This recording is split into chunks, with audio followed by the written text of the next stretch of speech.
ছবিটি তোলা যায় সেই পরিকল্পনা নিয়ে তারা ব্যস্ত রয়েছে।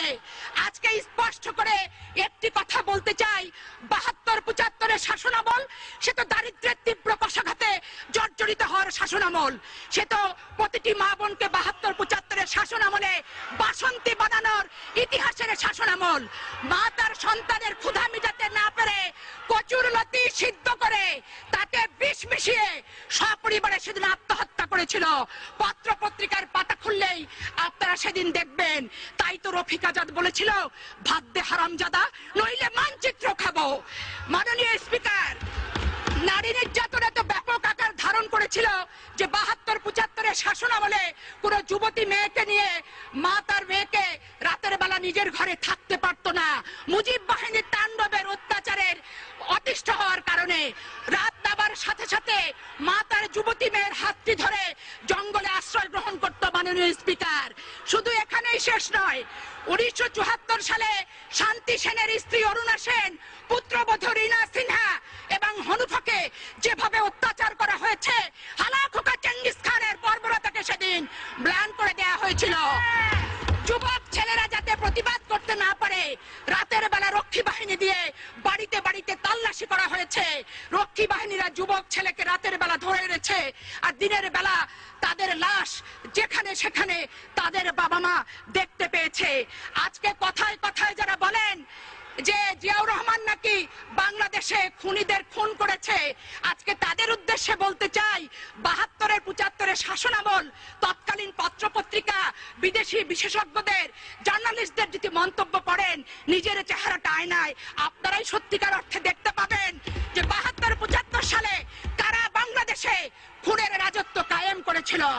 মাননীয় স্পিকার, আজকে প্রশ্ন করতে চাই, ১৯৭৪ সালে ১৬ই মার্চ জাসদের গুলিতে, জাসদের মিছিলে গুলি চালিয়ে সেদিন ৫০ জন জাসদ নেতাকে হত্যা করা হয়েছিল। শুধু তাই নয়, জাসদের অফিসে সেদিন আগুন ধরানো হয়েছিল, তাদের পত্রিকা গণকণ্ঠ সেদিন সিজ করা হয়েছিল। ঢাকা বিশ্ববিদ্যালয়ে ৭ জন মেধাবী ছাত্রকে মেশিন গানের গুলিতে সেদিন নিশ্চিহ্ন করেছিল। কার শাসনামলে? মাননীয় স্পিকার, আপনাকে প্রশ্ন করতে চাই, আমি প্রশ্ন করতে চাই, ১৯৭৩ সালে পাবনার জেলখানা থেকে ৫ জনকে রাতের অন্ধকারে দ্বীপচরে নিয়ে যে নির্মম নিষ্ঠুর ভাবে হত্যা করে বাংলাদেশের ইতিহাসে প্রথম জেল হত্যার ইতিহাস কারা সৃষ্টি করেছিল? মাননীয় স্পিকার, আজকে প্রশ্ন করতে চাই, মাননীয় স্পিকার, আপনার মাধ্যমে সরকারি দলকে সমগ্র বাংলাদেশে আওয়ামী লীগ দুঃশাসনের বিরুদ্ধে, আওয়ামী লীগ দুঃশাসনের বিরুদ্ধে, আওয়ামী লীগ দুঃশাসনের বিরুদ্ধে সমগ্র বাংলাদেশে জাসদ নেতা কর্মীরা সেদিন প্রতিবাদ করেছিল।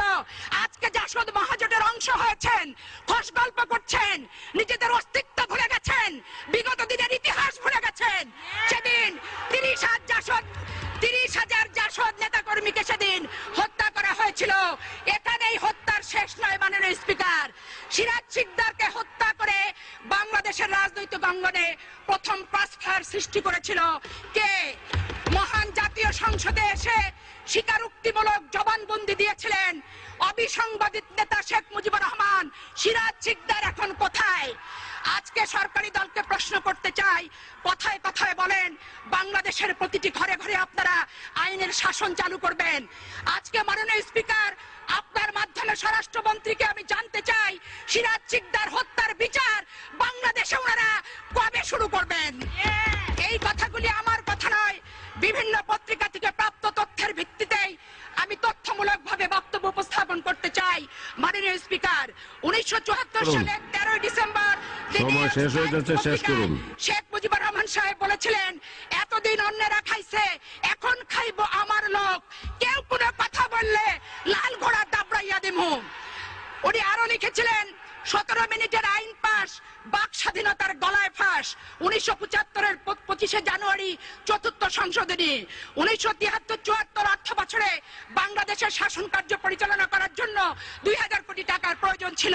বিদেশি দাতা দেশগুলো 3000 কোটি টাকা সেদিন দিয়েছিল। আজকে যারা বিএনপিকে দুর্নীতিবাজ বলেন তাদের উদ্দেশ্যে বলতে চাই, বাসন্তীর ভাগের টাকাটাও সেদিন আওয়ামী লীগরা খেয়েছিল। সময়ের আগে বাড়ানো যাবে না, কারণ সময় বাড়ায় দেওয়া হয়েছে অন্যদেরকে দিবেন। কারণ শেষ করুন। ইত্তেফাকের হেডলাইন ছিল 3000 কোটি টাকার বিদেশি সাহায্য কোথায় গেল? 1974 28শে ডিসেম্বর গার্ডিয়ান পত্রিকার শিরোনাম ছিল ঢাকা বিশ্বের সবচেয়ে ভীতিপ্রদ একটি শহর। মাননীয় স্পিকার, 1374 সালে 18 ফেব্রুয়ারি গার্ডিয়ান পত্রিকার শিরোনাম ছিল বাংলাদেশ মুজিবের তৈরি একটি বিপর্যস্ত এলাকা।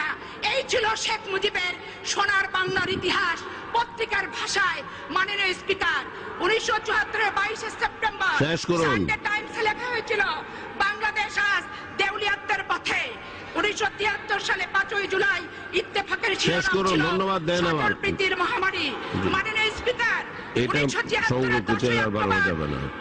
সেদিন জি ধন্যবাদ মাননীয় সদস্য, আপনাকে ধন্যবাদ। এখন মাননীয় সদস্য জনাব খান